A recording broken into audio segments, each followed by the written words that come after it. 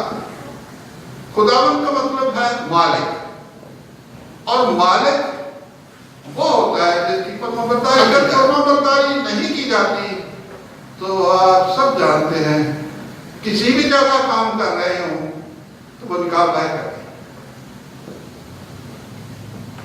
کوئی وجہ انہیں اور نہیں چاہیے، نافرمانی کی ایک چھوٹی سی وجہ چاہیے، اور کام کرنے والے ان کے پاس بہت موجود ہیں، وہ نکاح باہر کرتے ہیں۔ تو مالک وہ ہے جس کی فرمانبرداری کی جائے، نوکر وہ ہے جو فرمانبرداری کرے۔ تو اس لیے وہ کہتا ہے کہ یسوع کے خداوند ہونے کا اقرار کرنا ہے، اپنا مالک ماننا۔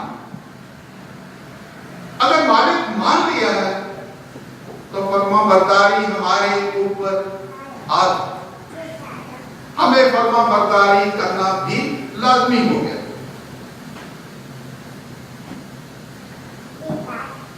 اب جیسے کہ اے مالک تیری ساری مرضی مجھ میں پوری ہو، راست بازی میں چلوں، کلام میں ہمیں بہت سی مثالیں ایسی ملتی ہیں جو یسوع مسیح نے تمثیلوں میں بیان کی کہ نوکر اپنے مالک کا فرمان بردار ہونا چاہیے۔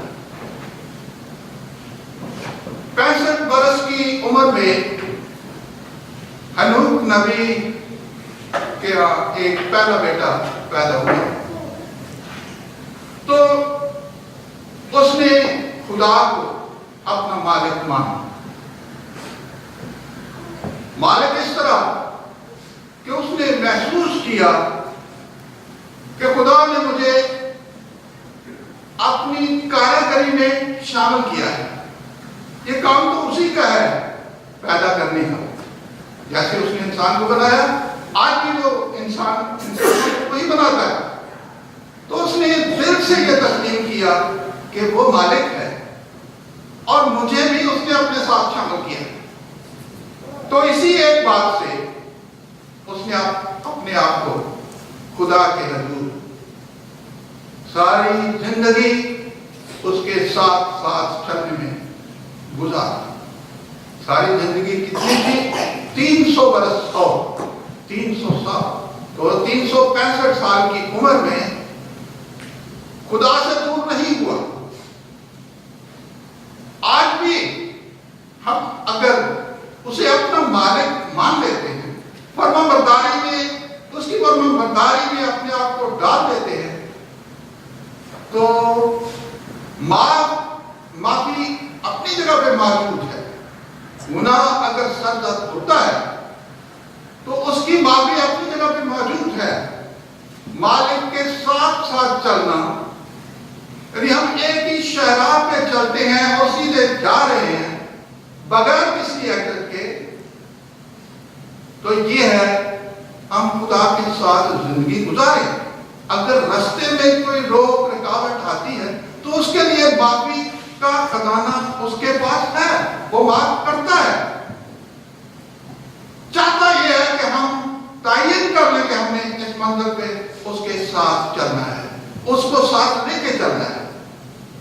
تو اسی طرح اس نے 365 سال گزار دیے، تو انجام آپ سب کو پتا ہوگا کہ اسے زندہ اٹھا دیا، اسے انعام یہ ملا۔ اور اس سے اگلی بات ہے اپنے دل سے ایمان لائے، خدا کو اپنا مالک مانے، یسوع مسیح کو اپنا مالک مانے اور دل سے ایمان لائے۔ تو اب ایمان کیا ہے، اس کو سمجھنے کی ضرورت ہے کہ ایمان ہے کیا۔ اور اس عبرانیوں کے خط کا مصنف 11ویں باب کی پہلی آیت میں لکھتا ہے، اب ایمان امید کی ہوئی، غور سے سنیے، اب ایمان امید کی ہوئی چیز چیزوں کا اعتماد اور اندیکھی چیزوں کا ثبوت ہے۔ کیسے؟ ابراہیم کو خدا نے آواز دی کہ اٹھ، میں جہاں چاہتا ہوں وہاں چل۔ اس نے مڑ کر پوچھا بھی نہیں کہ وہ کون سی جگہ ہے جس جگہ تم مجھے لے کے جانا چاہتا ہے۔ ایمان کے باعث وہ اٹھا اور اس کے ساتھ کر دیا۔ جو کچھ ہوا، جو کچھ آگے ہوتا رہا، وہ ہم سب جانتے ہیں، بائبل میں بہت دفعہ سن چکے ہوں۔ تو ایسا ہے کہ وہ نہیں جانتا تھا کہاں جانے کے لیے کہہ رہا ہے اور وہاں کیا ہوگا۔ ایمان اس کا نام ہے۔ ایمان امید کی ہوئی چیزوں کا اعتماد اور اندیکھی چیزوں کا ثبوت ہے۔ یرمیا اپنے صحیفے میں 29 باب کی 11 اور 13 آیت ان میں لکھتا ہے، کیونکہ میں تمہارے حق میں اپنے خیالات کو جانتا ہوں۔ خدا کے الفاظ ہیں، کیونکہ میں تمہارے حق میں اپنے خیالات کو جانتا ہوں۔ خداوند فرماتا ہے، یعنی سلامتی کے خیالات، برائی کے خیالات نہیں، سلامتی کے خیالات، تاکہ میں تم کو نیک انجام کی امید بخشوں۔ وہ جانتا ہے، وہ جب لے کے چلتا ہے، کسی کو آواز دیتا ہے تو وہ جانتا ہے کہ میں نے کہاں لے کے جانا ہے۔ وہ سلامتی کے خیالات کے مطابق لے کے چلتا ہے اور پہنچنے کی جگہ کا تعین اس کے پاس موجود ہے۔ ایسے ایمان کی ضرورت ہے۔ تو آگے کہتا ہے کہ تب تم میرا نام لوگے، تب جب میں نیک انجام کی امید بخشوں گا تو تب تم میرا نام لوگے اور مجھ سے دعا کرو گے۔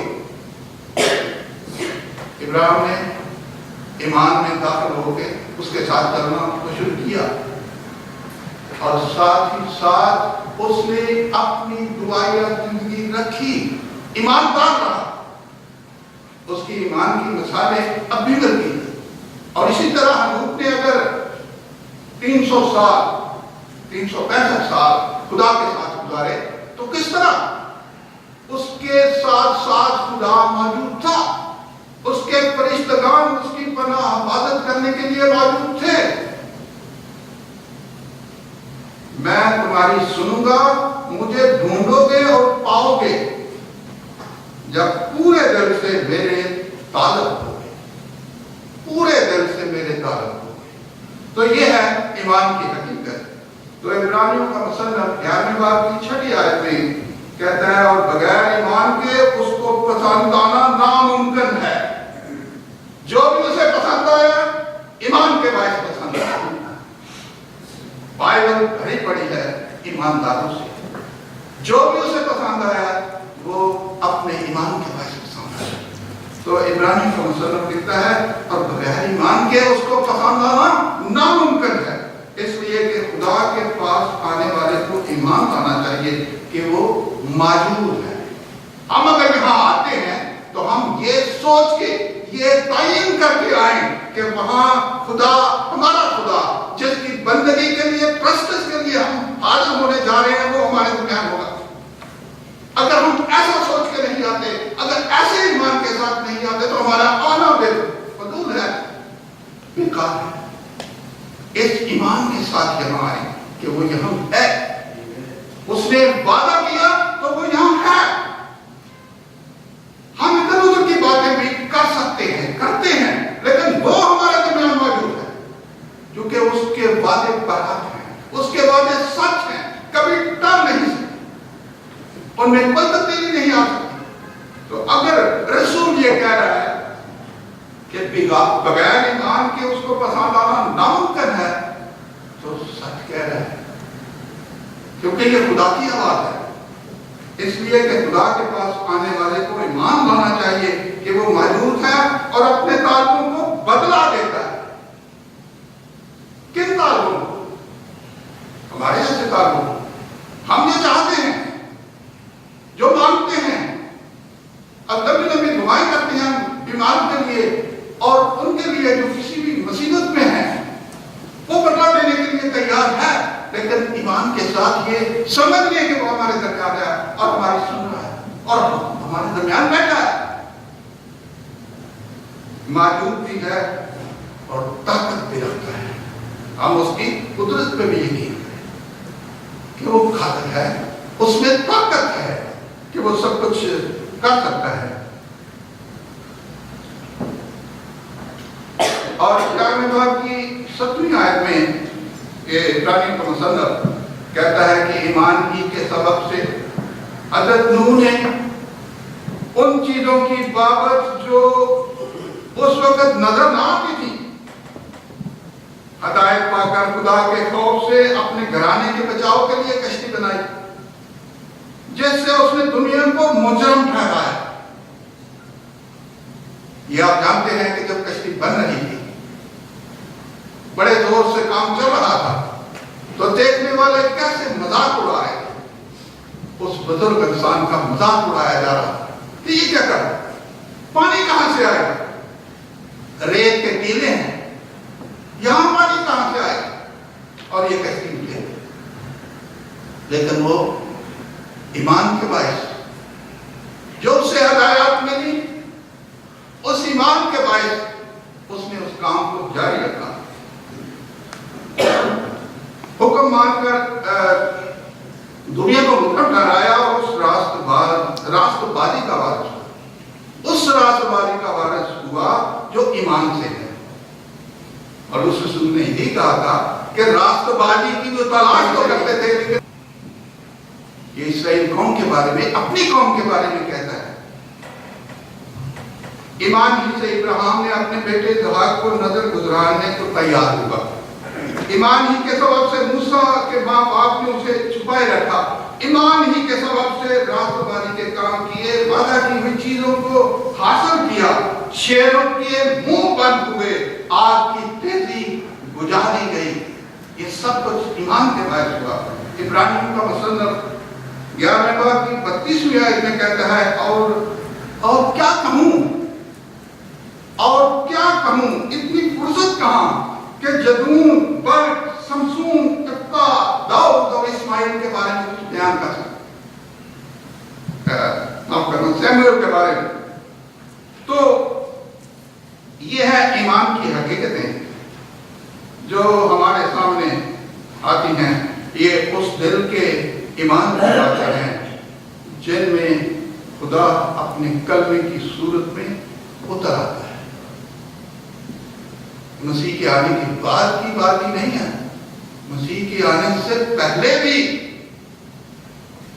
خدا کلمے کی صورت میں سلیمان میں بھی اترا، داؤد میں بھی اترا، اور سارے نبیوں میں اترا جنہوں نے کلام کیا۔ یہ کلام وہی ہے جو ابتدا میں خدا کے ساتھ تھا۔ وہ کون تھا؟ وہ یہی مسیح تھا۔ تو وہ کلام ساتھ ساتھ چلتا رہا، اسرائیل قوم کے ساتھ ساتھ چلتا رہا۔ وہ پانی کا چشمہ بن کر اور سورج کی تپش کو کم کرنے کے لیے بادل بن کر، وہ ان کے ساتھ ساتھ روشنی کا مینار بن کر ان کے ساتھ ساتھ تھا۔ تو اس بات کی گواہی پطرس نے اپنی تقریر میں جو اس نے اعمال کی کتاب میں مرقوم ہے، اس نے بڑی دلیری کے ساتھ تقریر کی۔ تو اس میں لکھا ہے، لیکن خدا نے موت کے بند کھول کر اسے جلایا، کیونکہ ممکن نہ تھا کہ وہ اس کے قبضہ میں رہتا۔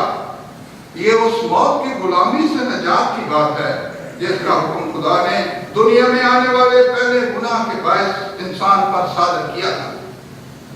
لیکن یوحنا کی بات پر انجیل میں 3 باب کی جس کی 16ویں آیت میں تو لکھا ہے کہ اس نے اپنا اکلوتا بیٹا بخش دیا۔ 17ویں باب کی 3 آیت میں، 3 باب کی 17 آیت میں کچھ یوں مرقوم ہے، کیونکہ خدا نے بیٹے کو دنیا میں اس لیے نہیں بھیجا کہ دنیا پر سزا کا حکم کرے، بلکہ اس لیے کہ دنیا اس کے وسیلہ سے نجات پائے، یعنی موت سے نکل کر زندگی میں داخل ہو۔